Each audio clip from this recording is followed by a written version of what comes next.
This is the Ask an OpenShift Expert segment. So this is your opportunity to ask any and all questions of Red Hatters. Hatters, if you're in the room, I'll ask you to come on up here. I know we're a little bit ahead of schedule, so we have more join as we go, but we have a quick clip to run before we get going.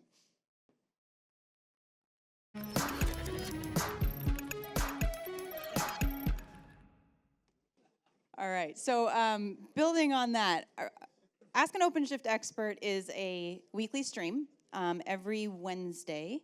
A couple of guys from our team, Andrew Sullivan and Johnny Rickard, go live and stream on YouTube. So if you ever have any questions, OpenShift, they have demo environments up. They like it when you throw the random questions at them. If they don't have answers, they will get them for you. So this is our KubeCon edition. So if the Hatters who are here would join me up on stage. I'll have you do a quick introduction of yourselves, and then we can go ahead and get going with any questions that you all have in the audience. I'm Chris. You probably know me from DX. I'm product manager for ODF, so the storage stuff. I actually focus on disaster recovery and backup. If you have any questions about storage, disaster recovery, just hit me up. I'm here all week, also at KubeCon. Number 4, yeah. Hi, Stu Miniman, Senior Director in the Hybrid Platforms Group. My team does tech marketing for ACM, ACS. I talk to a lot of customers, analysts. I help with some of the live streaming, so I do a show called In the Clouds, which is an executive one, and I get lots of questions that I have to say go see Sully and on that kind of stuff for some of the deeper admin pieces. Hey, my name is Henri Jean-Mortenon. I am your friendly neighborhood field product manager for anything edge and hardware enablement. So yeah, you can come and ask me anything about our edge stuff, being single node, 2 nodes, 3 nodes, microshift, you name it. Awesome. Y'all have heard who I am, Kirsten, Newcomer. Security's a specialty, but core OpenShift as well. And if you toss it our way, we'll figure it out. Hi, Michael here. I'm a principal engineer on Red Hat Inference Optimization. I come from the newly acquired Red Hat, Neuromagic. I'm already Red Hat. And I'm a maintainer on the VLM project. I host VLM office hours. And generally, if you need anything landed in the project, just ping me. Hey everyone, I'm Peter Hunt. I'm a principal software engineer working on the OpenShift node team, so I work on core OpenShift, kubelet, cryo, container runtimes. You can ask me any of these things. Hello, my name is Fabian Deutsch. I'm a director on virtualization and modernization or migration engineering. So anything about KubeVirt, virtualization, and OpenShift, I try to help with. All right, and we have one more. Come on.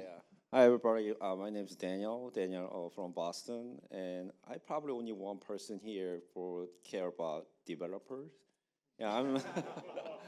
Yeah, so. We all care about developers. Oh, really? Okay, even better. So I'm senior principal developer advocate globally, and then CNCF ambassador for a long time. So yeah, any question about developer, I'm happy to answer. Once again, I'm from Neuromagic. It's an MIT-based startup back in 2018, I believe it was started, based in Boston. Our focus was on model compression, inference optimization, so making models smaller, more efficient through sparsity, quantization, also just more efficient algorithms.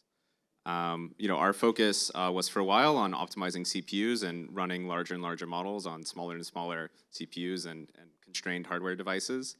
But over the past couple of years, we started really working on hardware accelerators, and we brought a lot of performance to the VLM project, and had some success selling it in open source before getting acquired by Red Hat, where we intend to follow the same strategy. So it's really lovely that we'll continue to work heavily in open source. I spend 90% of my time on GitHub notifications. So we're here at Red Hat in order to, you are already great users of VLM inside OpenShift AI and other projects. And so we're here to offer support, expertise, and really just drive the performance and drive the scale that we have expertise in the project, and also bringing VLM to large enterprise customers. Hi, my question is for the OpenShift tools that we have. What I understood is that we have in one side Argo CD, which can help us to push new application on the platform, and we have also ACM. So I do find that both applications are such in competition. So the question is what is the good strategy between ACM, OCM, and Argo CD? Thank you very much. That's a good question, and the ACM team continues to kind of work with the folks who are delivering OpenShift GitOps, also known as Argo CD upstream. So I think over time we may see more of the functionality that was originally just in ACM. More of that may show up in Argo. Argo does multi-cluster. I should have asked you to keep hold of the mic for a little bit. I'm wondering if there was any particular area that you saw a conflict, because you can use GitOps, a GitOps approach to managing ACM policies, which we would encourage, and ACM is integrated with GitOps, so you can actually use them together. So I'm wondering if there's a particular conflict that you've run into.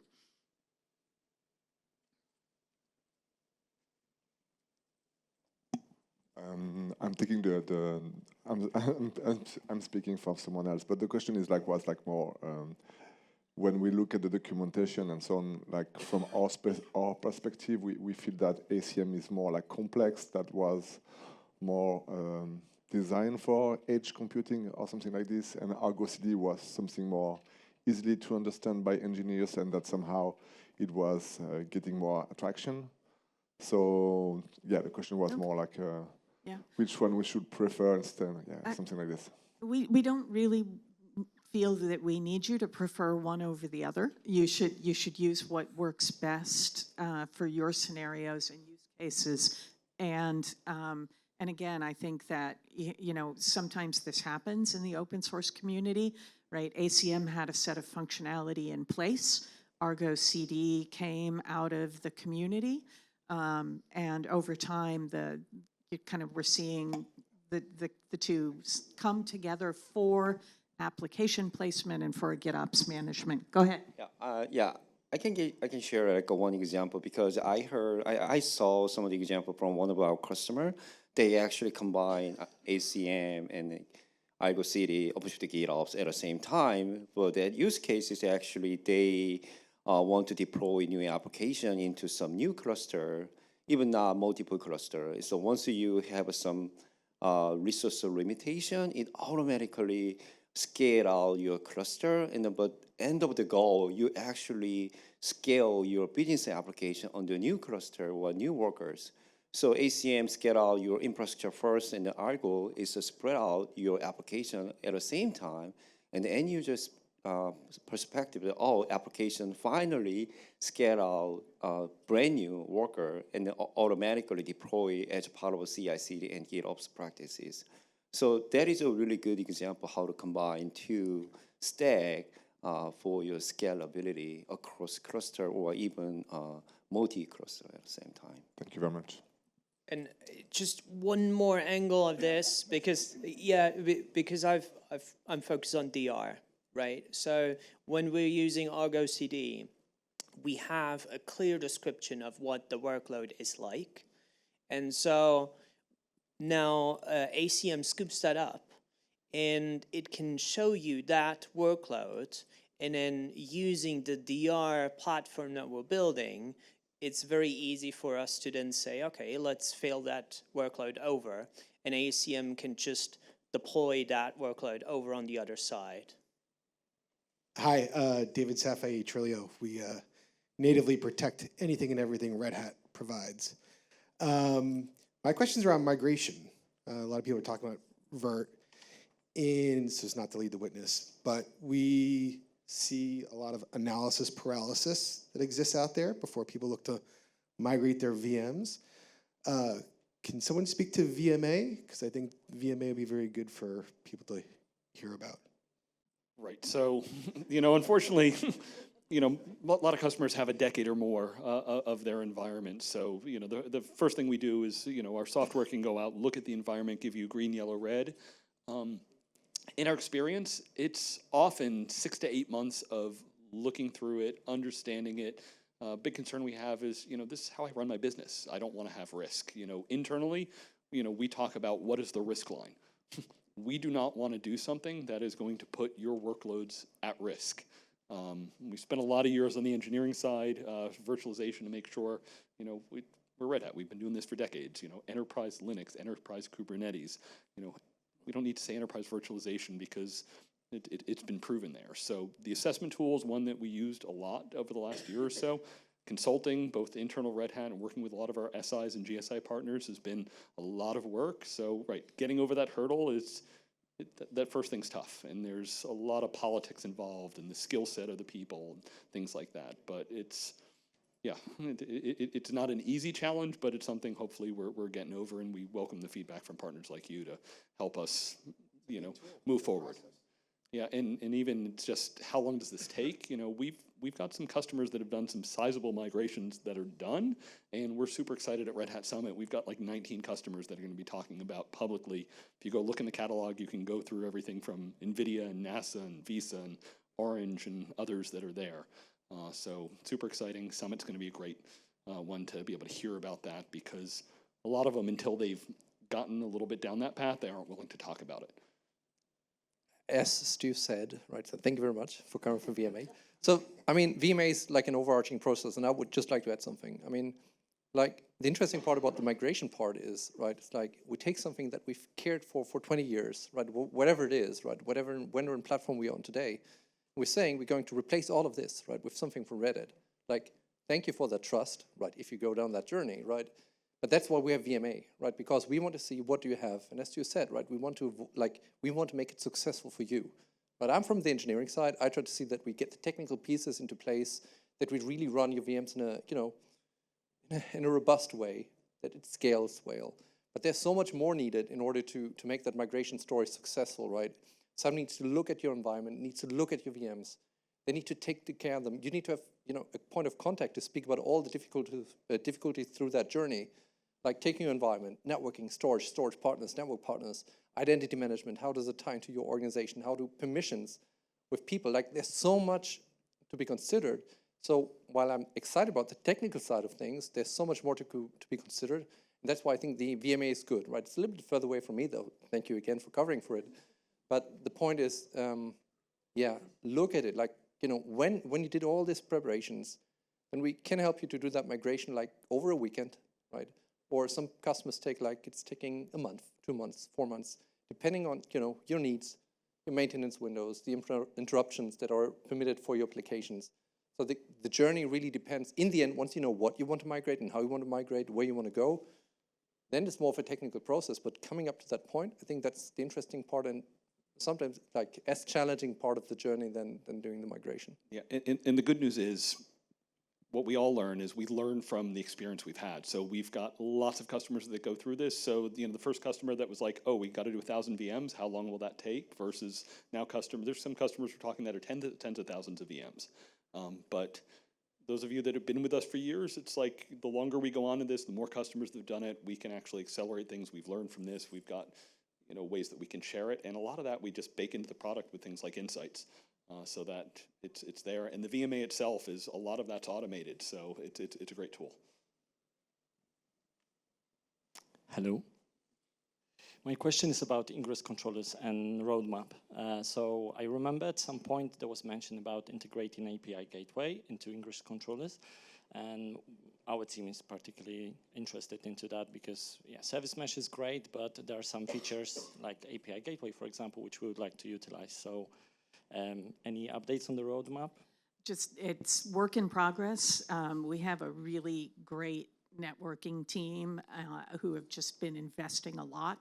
So absolutely, that remains a key part of the vision. I'll have to check on the dates. I'm sure I can find some information in the What's Next in OpenShift deck, which is posted like twice a year. So there's one from Q4, but happy to follow up more specifically.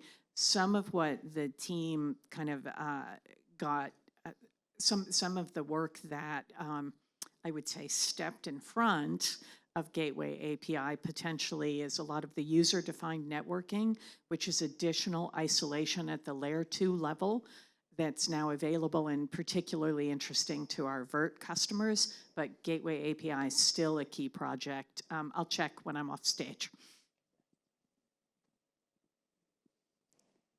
All right, any other questions? Harriet is joining us. She is our GitOps expert, an Argo expert. If we want to try and follow up on the ACM question from earlier too, we can try and do that. Question? Thank you. Sorry for my very, very specific question. As a consultant, I am used to explain my customer who owns 2 data centers that it's a bad idea to deploy stretch cluster. The last version of OpenShift comes with the option when you deploy on bare metal to deploy with 4 or 5 control plane nodes. What's the point and how can this work? Sorry, I look at you because... I'm just checking who else might take that. Go for it. So the main idea behind the control plane architecture was to support customers that really want to do 2 zone deployments that basically have 2 availability zones or 2 data centers, and they really can't figure out where to find a third place. And then OpenShift wanted to give them a chance to still deploy it that way because we listen to our customers, but then it's a manual failover. So it has a drawback. That's why it came so late now. But some customers are okay with that. They just physically can't have a third place. Most of my customers do, so yeah. That's why I'm asking. Yeah, especially if you're in a very small country. Then, yeah, that's physically, it's not always possible. Yeah, I'm aware of that. So basically, when we say put your 3 control planes on 1 data center and let's see how you can redeploy them if needed, especially when it's deployed on VMware and at least on virtualization environment, it still makes sense. But when it comes to bare metal, we will have to explain why they have to deploy 2 control planes on each data center. Well, also, if you're on VMware and you have 3 control planes in total and you place them all in that one location, then I would figure that doesn't sound like a good idea, because if that one location goes down, that means all of your control planes are unavailable. That means you can't control your workloads anymore. It's always a trade-off, but basically when we face, and it happens, a network split, when you have 2 control planes in one data center and 1 in another, yeah. we face some issues. So yeah. So that's where those 4 or 5 control planes can solve that via a manual approach, or well, some customers think about using a third physical location in a public cloud hoster. Depends on the customers, the industry, if that is allowed. But that way you can just post your control plane over there, and that's basically your tiebreaker. And just to add something, so one thing that is solved is the operational ability of etcd, right? So to make sure that we still have quorum, right? So if one side is going down, that you still have enough nodes in order to keep etcd working properly. I mean, deciding which side is now still active and which is down. Like some people use arbiters to make that decision, or out of band logic. But etcd was one of the core things that was tried to resolve. And for the bare metal environment, are your customers running their control plane in VMs? We see that pattern as well, right? That the worker nodes maybe are bare metal, but the control planes are deployed as VMs. Most of all my customers deploy on VM. Sometimes worker are bare metal, but basically when it comes to control plane. Maybe another question is about the deployment of OpenShift on the bare metal cluster. Today we need to have dedicated node to manage a load balancing in front of the cluster, such as HA proxy. So the question for the small cluster, do you plan at some point to integrate directly the load balancing mechanism on the worker node inside to have dedicated nodes for this purpose? Inside, yeah, you want to take that? No, inside.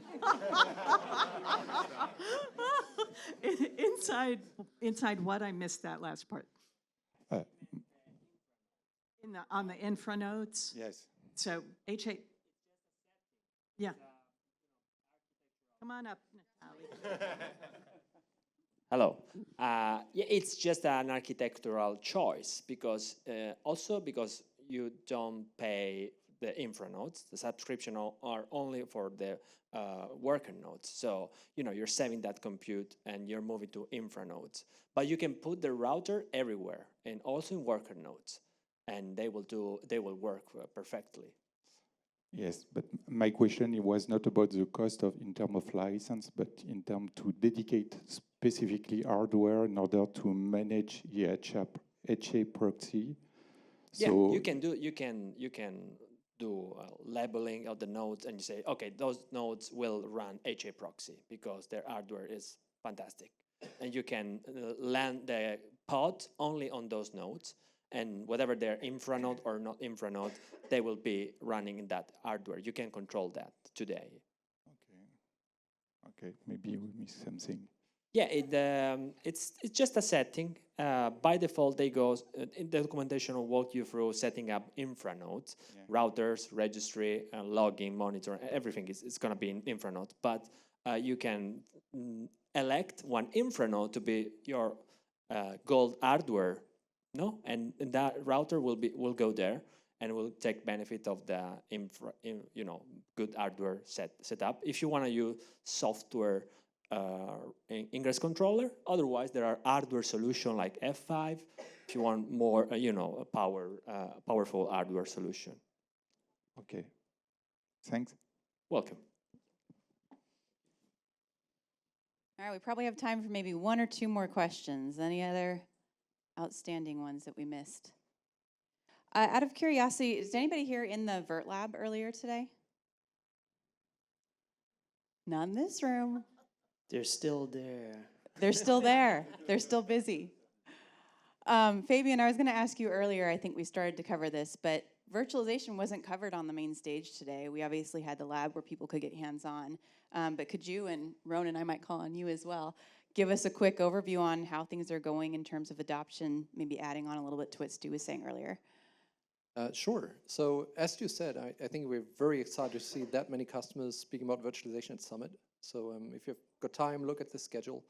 And I mean, in order to have that lineup, we actually work with quite many customers over the course of the year, closing some of the smaller, bigger gaps, and mostly, finishing or let them get to know OpenShift and OpenShift virtualization, preparing them for doing migrations and being successful. And I think that's what we spend a lot of time on. I think we've also landed quite a few features of the past releases. Like if we talk about, higher density, if we speak about networking solutions like microsegmentation with OVNK, we did a lot of integrations there. There's more to come. We do some integration with ACM, right, to do multi-cluster scenarios better. DR, like we speak about DR, Metro DR and so on, and ACM as well. So I think a lot of things have landed that unlocked quite a few scenarios, and I think we're starting to see the fruits of those efforts. Ronan, something important. And in fact, the 4 to 5 node control plane was driven by a Vert customer. Yeah, and just to add, I think it's only supported on bare metal, right? It's not for virtual. Yeah, one more thing I think that Fabian mentioned, it's the ecosystem. Down here we have the Portworx talking about virtual machines on their storage, but you can see a lot of other partners from storage, from network, security, backup and recovery. All of them are adopting OpenShift virtualization and are coming with more and more solutions. And that's great to be part of this huge ecosystem that is called OpenShift. And we'll be able to see more and more of those partnerships coming along. Just to add, and just to close with Daniel, right? I think some exciting thing, and I mean, that started literally like 8 years ago, 10 years ago, when we saw like components like Argo coming up, or Kubernetes by itself, right? And when we get now, like to me, right, I'm with this for quite long, and when you now see people who we unlocked and they onboard to KubeVirt, onboarded to, and it's really about the community as well, right? Upstream KubeVirt the same way. They onboard to OpenShift virtualization, and then they start to find their own way, right? They have been using container tools, they've been using Argo, they've been using Istio for other scenarios. Now they start to use it by themselves. They just naturally extend it to virtual machines. And I mean, that to me is like, you know, when we thought of this like 10 years ago, you know, how can we fit virtual machines into Kubernetes and make it feel native? I mean, that was like the end of the story. And it's so exciting to see that it's starting to fit together. And like also learning, monitoring, observability, all of this, I mean, it's all falling together. It's just exciting to see. Just as we wrap, anybody who had specific questions, a support case, there was the question before Harriet joined us about Argo CD and ACM. You can ask Harriet, like once we're all off the stage, you can talk with Harriet about that unless she has something to add. Talk to me about the operator lifecycle manager support case, and I can, on the OpenStack deployment, I can take notes and send it to the right person. So. All right, final call for questions. That was a perfect plug too for our next event. So we will next see, hopefully some of you, at Red Hat Summit, which is in mid-May. We will have an OpenShift Commons gathering as a result of that event. It's a day 0 event. That event does have a vert track dedicated to it, so I think we have 3 customers at least for that one topic alone.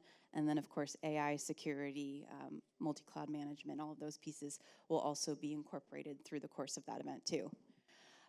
Thank you all for being here today. I know you have options. I know there's a lot that goes on day 0, especially for KubeCon. We really appreciate you taking the time to be here and stay with us throughout the course of the day. We had labs, we had roundtables, we had 5 wonderful customers come up on this stage and share their experiences with you.